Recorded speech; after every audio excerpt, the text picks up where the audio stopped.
Suspend তরুণ তিওয়ারি। অভিষেক বন্দ্যোপাধ্যায়ের নাম করে তোলাবাজি। পোস্তা থানায় লিখিত অভিযোগ ব্যবসায়ীর।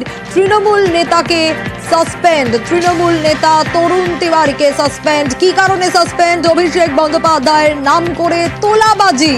পোস্তা থানায় লিখিত অভিযোগ ব্যবসায়ীর। তৃণমূল নেতা তরুণ তিওয়ারিকে সাসপেন্ড।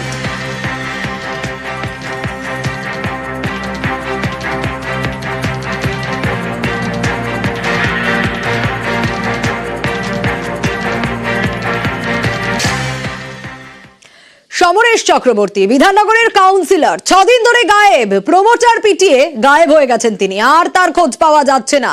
হন্যে হয়ে পুলিশ খুঁজছে। চিলাপাতায় কাউন্সিলরের রিসর্টে খোঁজাখুঁজি করা হয়েছে, কোনো ক্লু পাওয়া যায়নি। ফিরে এসেছে পুলিশ। এবার দীঘায় হানা পুলিশের। আরো বিস্তারিত জানাতে পারবে অনুপ এ বিষয়। অনুপ, আমরা দেখলাম 6 দিন ধরে কোনো রকম কোনো খোঁজ নেই কাউন্সিলর সমরেশ চক্রবর্তীর। চিলাপাতার রিসর্টে তো পাওয়া গেল না, এবার দীঘায় হানা। কিছু জানা যাচ্ছে? কোনো খোঁজ পাওয়া গেল? এখনো পর্যন্ত অভিযুক্ত কাউন্সিলর 9 নম্বর ওয়ার্ডে সমরেশ চক্রবর্তী, তার কিন্তু কোনো রকম খোঁজ পায়নি পুলিশ। ইতিমধ্যেই তার যেমন আলিপুরদুয়ারের যে রিসর্ট, সেখানে যেমন পুলিশের পক্ষে তল্লাশি চালানো, তার খোঁজ না পাওয়া গেলেও দেখা যায় গতকাল রাত থেকে কিন্তু দীঘা থানা এলাকায়, দীঘায় মূলত নতুন ওল্ড দীঘা ও নিউ দীঘা, এই 2 জায়গার 5টি হোটেলে কিন্তু সেখানে পুলিশকে সঙ্গে নিয়ে তল্লাশি চালায় বাগড়ি থানা পুলিশ। যদিও এখনো পর্যন্ত এই যে সমরেশ চক্রবর্তী কাউন্সিলর, তিনি কিন্তু বেপাত্তা, তার কোনো রকম খোঁজ পাওয়া যায়নি। 6 দিন হয়ে গিয়েছে, তিনি কিন্তু এখনো বেপাত্তা। বারবার তার বাড়িতে পুলিশ গিয়েছিল, নোটিশ দিয়ে এসছে, তারপরেও তিনি কিন্তু কোনো রকম পুলিশি জিজ্ঞাসাবাদের সম্মুখীন হয়নি। শেষমেশ পুলিশের পক্ষ থেকে বলা হচ্ছে গ্রেফতার করার সিদ্ধান্ত নেওয়া হয়েছে। সেই জন্য পুলিশের পক্ষ থেকে সেখানে তারা পরে নিউ দীঘা এবং ওল্ড দীঘা মিলিয়ে 5টি যে হোটেল, যেখানে তিনি গা ঢাকা দিতে পারেন বলে এমনটা পুলিশ হচ্ছে, তিনি কোথায় গা ঢাকা দিতে পারেন। ইতিমধ্যেই পুলিশের পক্ষ থেকে সেই সমস্ত যাবতীয় বিষয় কিন্তু খতিয়ে দেখা হচ্ছে। বেশ অনুপ, সঙ্গে থাক।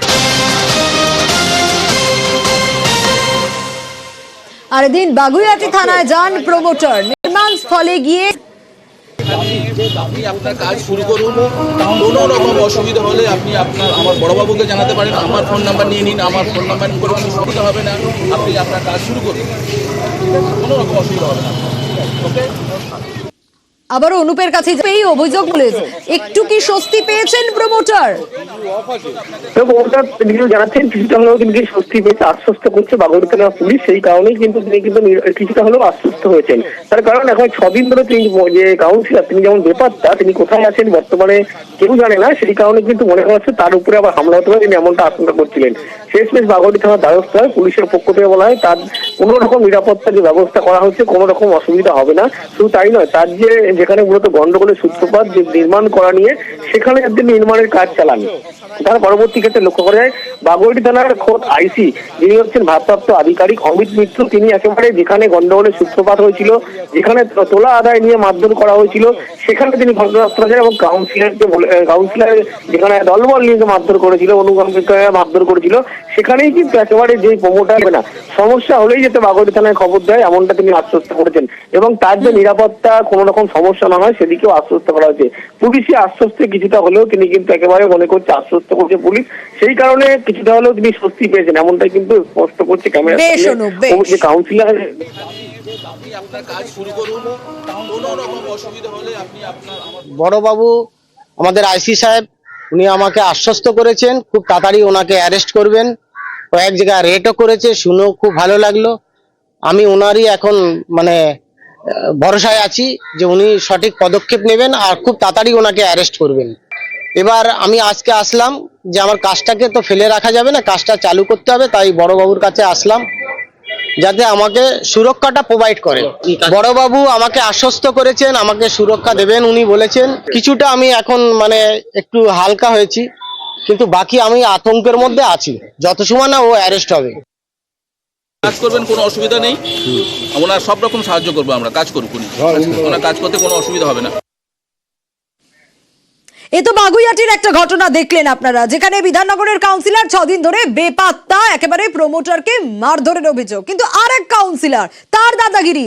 বাগুইআটির পর এবার নরেন্দ্রপুর, সেই কাউন্সিলরের কথা বলবো এবার। নরেন্দ্রপুর স্টেশন রোডে দোকানে গাজোয়ারি নেতার। কাঠগড়ায় রাজপুর সোনারপুর পুরসভার 7 নম্বর ওয়ার্ডের কাউন্সিলর। আরো বিস্তারিত জানবো অর্পণের কাছ থেকে।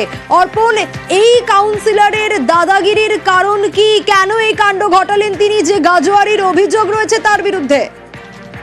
একদম, দেখো এখনো পর্যন্ত পুলিশের কাছে লিখিত অভিযোগ দায়ের করেছেন এই ব্যবসায়ী সুভার অভিযোগ সম্পত্তি সেটা হাতিয়ে নিতে চাইছেন এই কাউন্সিলর, এবং গতকাল তিনি দোকানের মধ্যে যান, তার ছেলেকে বেধড়ক মারধর করেন, দোকানের মধ্যে ভাঙচুর করেন, দোকানে থাকা 1.5 লক্ষ টাকা সেখান থেকে তিনি লুট করেন।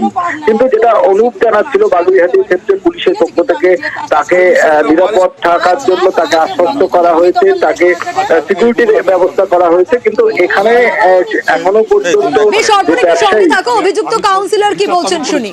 টোটাল সম্পত্তির যা অংশ আছে তাতে পাবে। অভিযুক্ত কাউন্সিলরের বক্তব্য শোনাবো, তবে তার আগে দেখি ব্যবসায়ী কি বলছেন। দোকান খুলে বসেছিলাম, হঠাৎ করে আমাদের এখানকার কাউন্সিলর রঞ্জিত মণ্ডল উনি এলেন, এসে আমাকে এখানে দোকানে বসে থাকা অবস্থায় বললেন যে শাটার বন্ধ করো, সব দোকানপত্র বন্ধ কর। অশ্লীল গালাগাল এবং দুমদাম চট থাপ্পড়, মাথার চুল ধরে নেড়ে একদম করে দিয়েছে এবং আমার সঙ্গে আঘাত করে, লাঠি শাটারের গায়ে মারা, নোংরা গালাগাল। তারপর আমাকে এখান থেকে কয়েকজন ধরে ধাক্কা দিয়ে বললো ওখানে স্টেশনের দিকে চলে যা, ঠিক আছে বলে আমাকে এখান থেকে বাঁচিয়ে তারা বার করে দেয়। তারা তারপর দোকানে তালা টালা মেরে দিয়ে চলে যায়। যদি এটা প্রুফ দিতে পারে কেন, তাহলে আমার কিছু বলার থাকবে না। যদি একটা লোক বলে, পুলিশ সামনে আমার সকালে বলছিল যে প্রচন্ড প্রভাবশালী, তো একটা লোক আমার বিরুদ্ধে বলবে না? একটা লোক বলে ওর ছেলে তো ছিল, ও তো ছিলই না। ছেলেও তো বলছে যে আপনি বলুক, আমার সামনে এসে পিছনে এসে দাঁড়িয়ে বলুক। তাহলে বলছে দোকানদার বলেছে। কোন দোকানদার? ছেলের কমপ্লেন লঞ্চ করার দরকার, বাবা ছেলেকে বুঝিয়ে নিয়ে গেছে, তার মানে এই নয় আমি তার গায়ে ওইট করে বাচ্চার গায়ে হাত দেবো। আবারও অর্পণের কাছে যাব। অর্পণ, ব্যবসায়ী যিনি আক্রান্ত হয়েছেন তার অভিযোগ, কিন্তু অন্যদিকে এই সব অভিযোগ তো একেবারে মানছেনই না কাউন্সিলর। একদমই অভিযোগ অস্বীকার করেছেন এবং তিনি রীতিমতো ক্যামেরার সামনে তিনি যেটা বলতেন যে আমি এই ঘটনার সঙ্গে যুক্ত নয়, এবং তিনি যে মারধরের অভিযোগ সেই মারধরের অভিযোগ অস্বীকার করেছেন।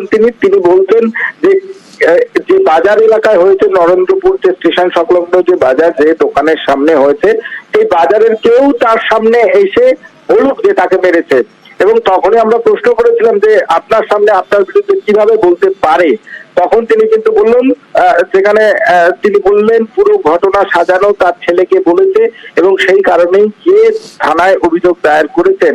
এবং পুলিশের পক্ষ থেকে এই ঘটনার তদন্ত শুরু করা হয়েছে, যেহেতু বাজার সংলগ্ন এলাকা, সেখানে সিসি ক্যামেরা রয়েছে কিনা সেই সিসি ক্যামেরা তদন্ত চলছে, আমাদের নজর থাকবে।